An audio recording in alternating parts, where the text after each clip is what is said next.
Hi there, Melody from WTI, and if you have an Instapot, then you need an extra sealing ring or two. Let me show you why.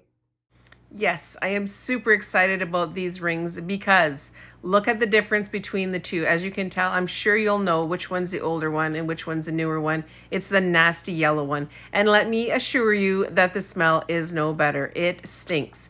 No matter how much I scrub and clean it, it still stays on there. The material even, it's not as stiff as the newer one. So to ensure that the Instapot works properly, they suggest to change these rings every 12 to 18 months.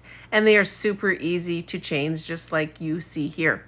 I take mine out anyways to wash every time after I use it, but the smell and the taste can still remain in there. So again, changing them often is something that you should be doing.